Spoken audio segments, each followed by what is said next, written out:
Desde tiempos remotos, el ser humano ha sentido la necesidad de acumular objetos, atesorar recuerdos y construir colecciones. Ya sean sellos, monedas, libros, juguetes o piezas de arte, el acto de coleccionar va mucho más allá de una simple afición. Es un reflejo de nuestra historia, nuestras emociones y, en muchos casos, de nuestra propia psique. Desde el psicoanálisis, el coleccionismo puede ser visto como un intento de dar orden al caos, de preservar fragmentos del tiempo y hasta de llenar vacíos emocionales.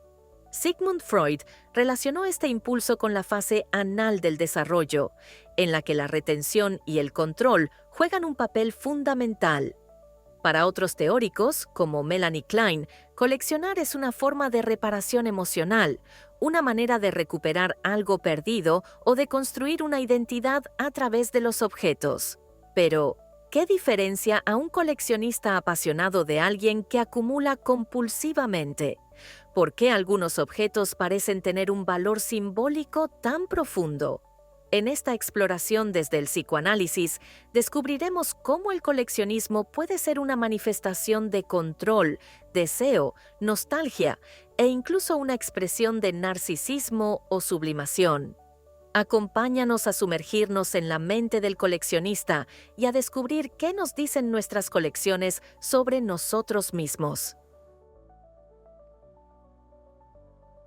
Hola, ¿qué tal? Les saluda Elsa Delgado, su psicóloga del Mundo Sí, y estoy muy emocionada el día de hoy con traerles un nuevo programa. En esta ocasión el tema es mentes que acumulan el psicoanálisis del coleccionismo. Híjole, la verdad es que este tema va como uno más que trae un poquito más de información acerca del psicoanálisis.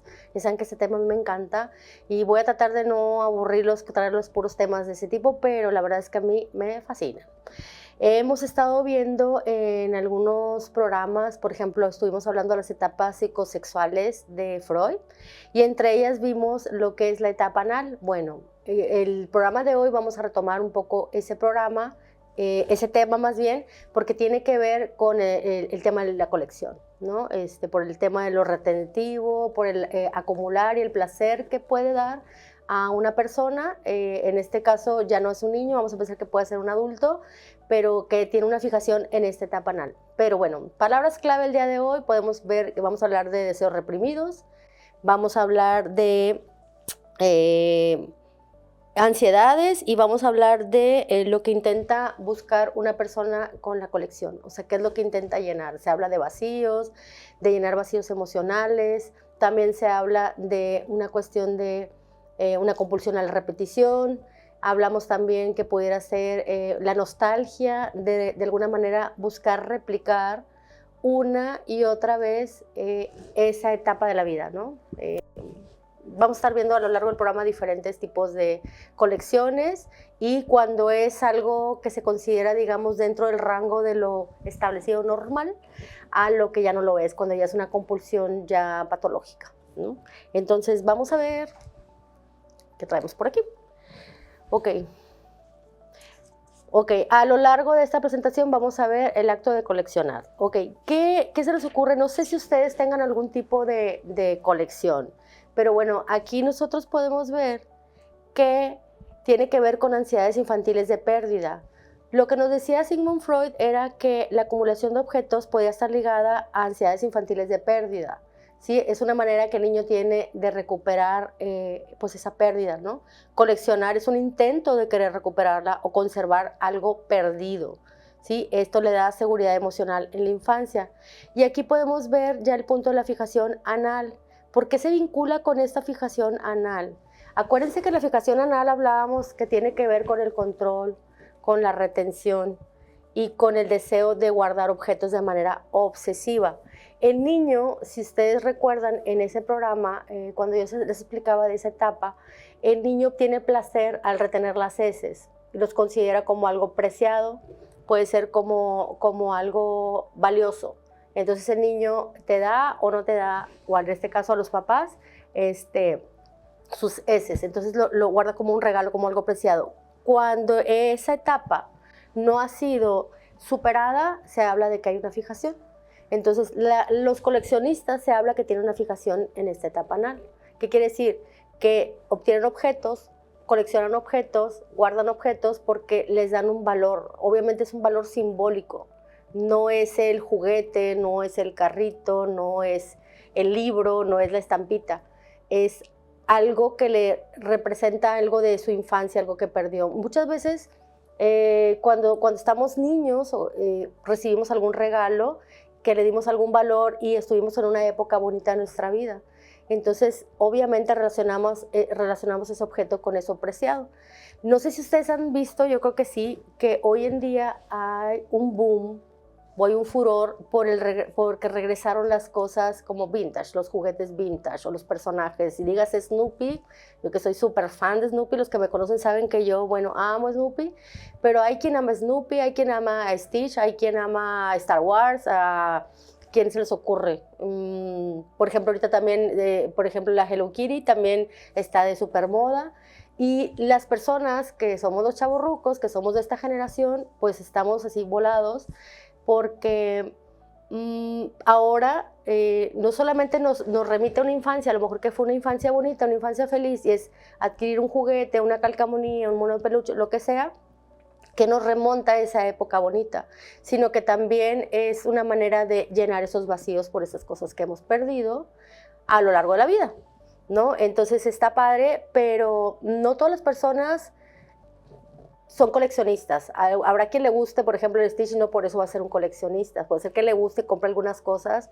El coleccionista es estar en la búsqueda constante de objetos y sentir ese placer de tener. A lo mejor fueron juguetes que no pudiste tener de niño, de niña, y eso aumenta todavía más el valor de la colección, porque pues no lo pudiste comprar en su momento y ahora lo puedes tener. Ahora puedes tener todo lo que tú quieras, lo puedes comprar y eso es fabuloso. Entonces, pero tiene que ver con una cuestión ya de nostalgia, ¿no? De nostalgia y de que te da el valor, te conecta con otras personas que tienen ese gusto en particular, ese gusto afín al tuyo, y también es una cuestión que te conecta con ellos. Entonces, pues bueno, vamos a ver aquí. Habla de que está muy relacionado desde la postura psicoanalítica, habla del narcisismo y la omnipotencia en el coleccionismo. ¿Por qué?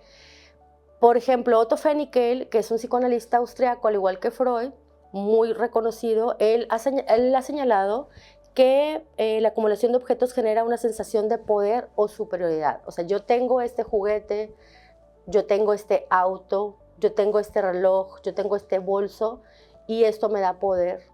Esto me hace sentir superior y aparte me coloca en un nivel de superioridad con los demás. En ese sentido se considera que es algo muy narcisista, porque no lo necesitas, no es algo vital para tu vida, sin embargo el placer que te da tenerlo, en ese sentido se considera narcisista. Tiene que ver también con una cuestión de control. Cuando tú tienes a lo mejor una situación de que no tienes tanto control en algunas cosas de tu vida, la tendencia va a ser como una sensación a lo mejor de caos. El tener una colección te da orden, ¿sí? Te da control y te da una sensación falsa de tener un control en el mundo externo. Pero es una sensación nada más, obviamente no porque tengas una colección vas a tener mayor control. Pero sí me gustaría decir que en su mayoría ¿cómo se llama? Los coleccionistas son personas que tienen rasgos obsesivos muy marcados. Son obsesivos o tienen rasgos obsesivos muy marcados. Acuérdense que en un programa, cuando hablé también de la etapa anal, hablé de que los obsesivos tienen fijación en la etapa anal. Entonces tienden mucho a coleccionar, pero desde pequeños los ves juntando sus colecciones de qué te puede gustar, no sé, de piedritas, de hojitas, de carritos, juguetes en particular. Son los típicos niños que cuidan mucho sus juguetes, no... algunos llevados ya al extremo, ahorita vamos a hablar de eso, no los sacan ni siquiera de su caja, los compran y los tienen en sus cajitas ahí en sus colecciones y como adultos prevalecen. De hecho, ahorita se me vino a la mente una película que se llama Virgen a los 40, no sé si ya la vieron. Es un adulto pues que era virgen y pues toda la película trata de eso, pero llama la atención, a mí me llamó la atención porque él tenía una colección enorme de figuras de acción.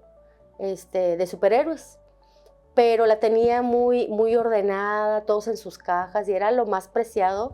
Y cuando su novia va a su depa y conoce su colección, se espanta porque era como un mundo que tenía él muy escondido y pues lo ve como alguien muy infantil, ¿no? Y bueno, él le da un valor muy, muy importante. Yo conozco gente que tiene colecciones en sus casas que tienen todo un cuarto de, por ejemplo, así, de figuras de acción o de cómics. El otro día un paciente me decía que él tenía una colección de barajitas de Pokémon. Y cuando él me platicaba de los precios de esas tarjetas, y yo le decía, wow, o sea, no puede ser que tengan tantísimo valor cuando a lo mejor él podría resolver una situación económica que está atravesando vendiendo esas tarjetas y ni siquiera lo piensa. O sea, es algo, cállate, impensable para él porque es como quitarle un brazo, quitarle algo.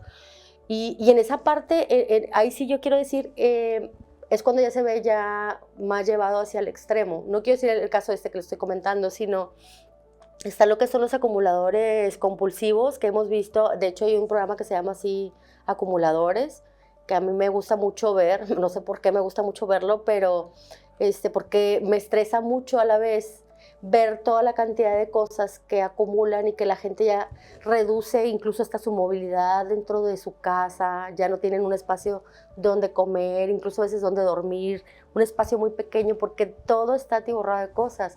Ese ya es una compulsión patológica. Eso ya es algo muy, muy grave y que empezó así pequeñito. Pero, por ejemplo, los coleccionistas coleccionan cosas de valor. Pueden ser cosas nuevas. Ahorita les voy a dar un listado que traigo por aquí muy, muy importante de qué cosas puede coleccionar la gente o cuáles son las colecciones más comunes hoy en día o de siempre.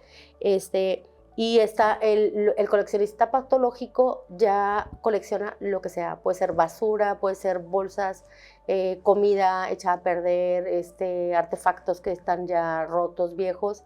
Es acumular, acumular, acumular, acumular. Y obviamente pues esas personas definitivamente tienen un trastorno grave, pero que necesitan ayuda, necesariamente ayuda psicológica y psiquiátrica y medicación y demás, todo un apoyo, pero lo que intentan es llenar vacíos, no se pueden desprender. Esa es la diferencia de un coleccionista, digamos, dentro del rango de normalidad, vamos a llamarlo así, que puede de alguna manera todavía vender o puede donar o puede intercambiar.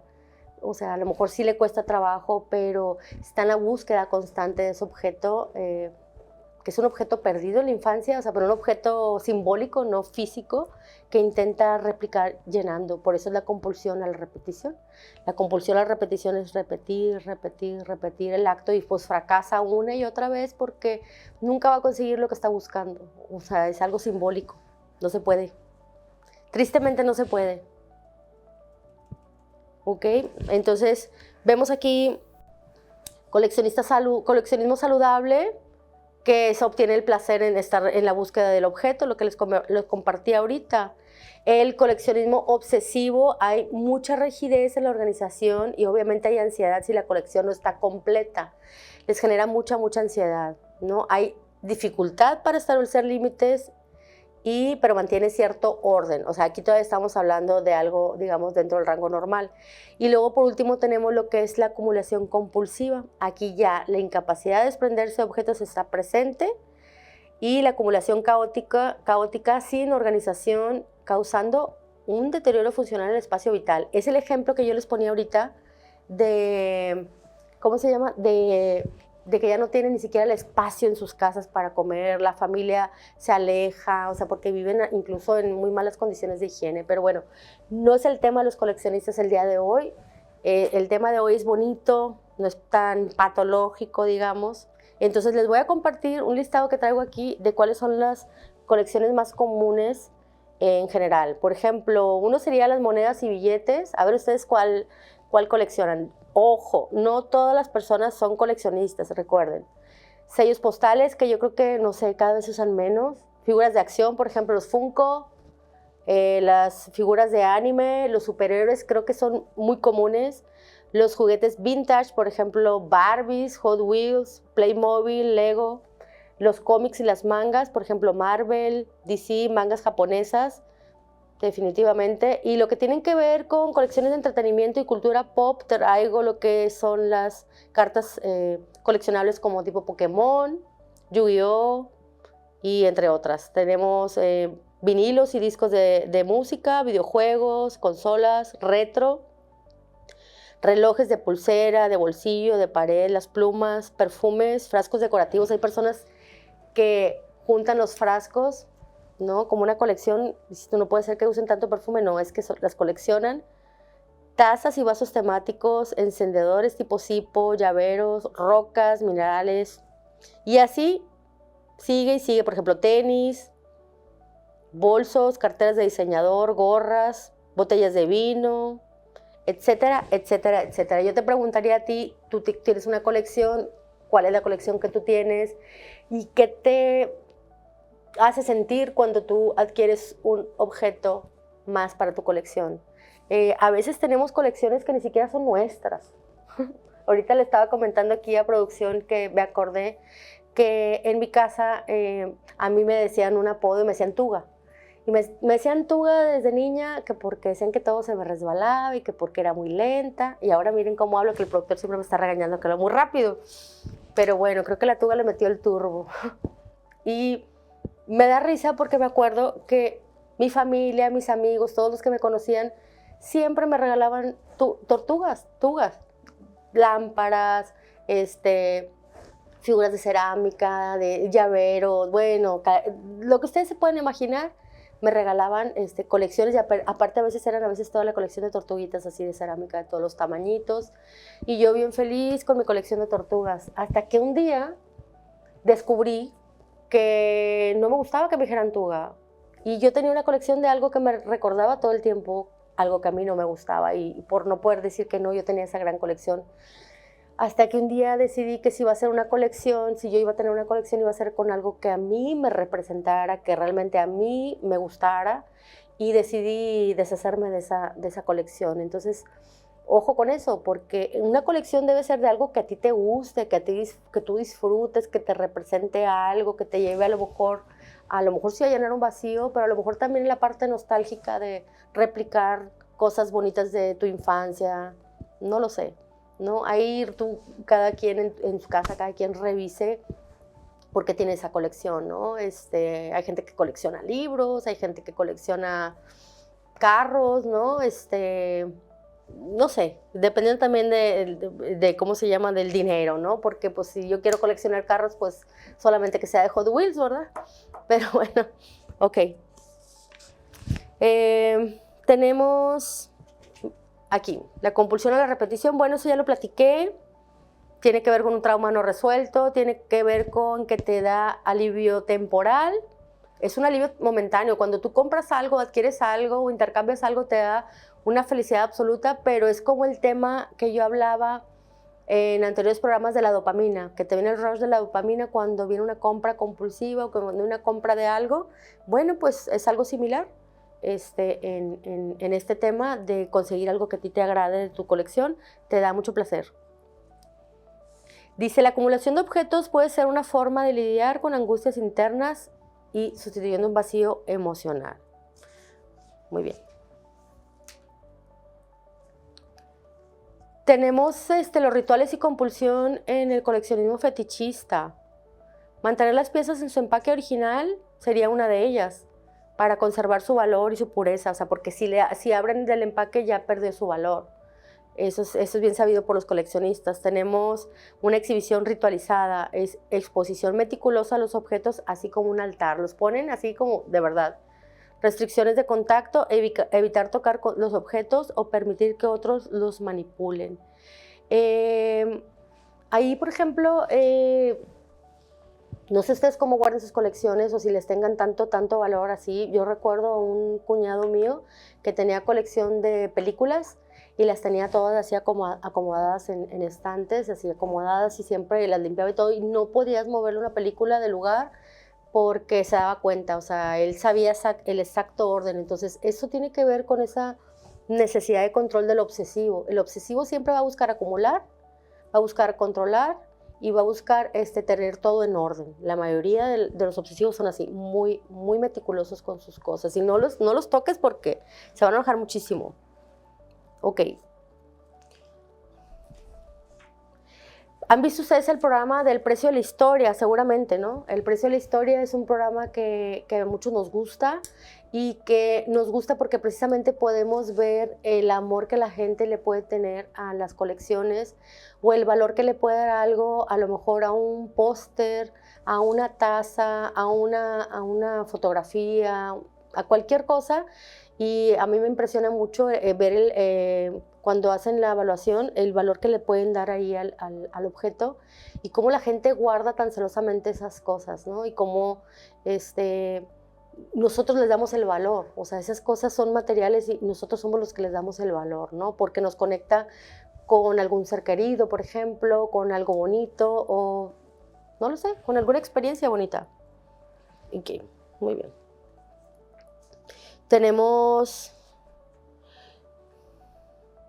ok, el otro programa también es ¿Quién da más? Que también ahí se encuentran colecciones. Y cómo la gente, por ejemplo, es capaz de acumular tantas cosas que luego ya no les caben en su casa, que se acostumbra más en Estados Unidos más que aquí. Aquí luego tenemos casas a lo mejor, no sé, más grandes o no lo sé. En Estados Unidos se acostumbra mucho la renta de los espacios como tipo bodegas. Y luego ese programa de ¿Quién da más? Es justo ir a reventar bodegas de la gente que ya no pagó, que se quedaron ahí en el olvido. Y es interesante ver luego todo lo que hay en esas bodegas, la gente cómo guarda sus colecciones celosamente, pero no las pueden tener en su casa, pero tampoco se pueden deshacer de ellas. Y luego pues vienen estos y encuentran esos tesoros que luego los acaban ahí mal vendiendo y demás, ¿no? Pero ¿cómo nosotros le vamos dando ese valor? Ok. Tenemos el coleccionismo nostálgico, que es el que nos hace recuperar objetos de la infancia, juventud, por ejemplo, juguetes, cómics, discos. Tenemos coleccionismo académico, los que les gusta coleccionar libros antiguos. El coleccionismo obsesivo, que es más bien como una necesidad compulsiva, es donde la colección nunca es suficiente y genera ansiedad. Tenemos, por ejemplo, lo que son los fanáticos de Star Wars, que hay muchos por ahí que coleccionan pues, estas figuritas de edición limitada. Lo pueden hacer por nostalgia, por inversión o por el placer de ser parte de una comunidad de coleccionistas. Esa es otra parte, esa es la parte que no he mencionado mucho, el sentido de pertenencia que te genera una colección. Puede ser la colección, por ejemplo, a los Star Wars, a la colección a los autos antiguos que luego arreglan su carro y luego se reúnen en ciertos puntos. Por ejemplo, está el club de los bochos, por ejemplo, de las trocas que hemos visto, ¿no? Que los motociclistas, que las Harley. Esos grupos te conectan con grupos de personas que de alguna manera pues es lo que te vincula a través de ese gusto que tienes en particular. Entonces está padre porque no solamente es por llenar vacíos, sino por también como una cuestión de identidad. Ok. Y bueno, traemos aquí algunos ejemplos. La persona que colecciona, por ejemplo, zapatos deportivos, no solamente por el diseño, sino también verlo como tipo estatus, ¿no? Hay gente que yo conozco que se compra tenis carísimos y que me platican que tienen grandes colecciones de tenis y básicamente pues es por estatus, no es por otra cosa, ¿no? Muy bien. Y bueno, pues básicamente, a ver, vamos a ver acá. Básicamente, ya lo mencioné, el vacío emocional, el control de la ansiedad. Y pues bueno, me gustaría luego que nos escribieran ahí en los comentarios del programa cuál tipo si tienen alguna colección y cuál es el tipo y desde cuándo le empezaron, porque a veces pasa que cuando una persona es coleccionista, luego va cambiando de colecciones, va ampliando. Por ejemplo, esta ya no representa un reto, ya cumplió su colección. Busca diferentes colecciones. La mayoría de las personas que tienen esta fijación en esta etapa anal busca siempre estar coleccionando cosas diferentes. Colecciona. Eso le da esa sensación de recuperar esos vacíos. Obviamente no se van a llenar comprando cosas, pero bueno, es una ilusión, digamos. Entonces básicamente es todo por el día de hoy. Creo que es un tema que daba para más, pero creo que me lo llevé bien rapidito. Entonces, bueno, pues el próximo tema que les quiero yo traer, que ya lo platiqué por ahí con producción, me gustaría hablar ahora acerca de las dudas obsesivas o la duda obsesiva. Y vamos a agarrar un poquito de este tema y lo vamos a llevar a... También tiene que ver con psicoanálisis, pero lo vamos a ampliar un poquito más. Entonces, pues es todo por el día de hoy.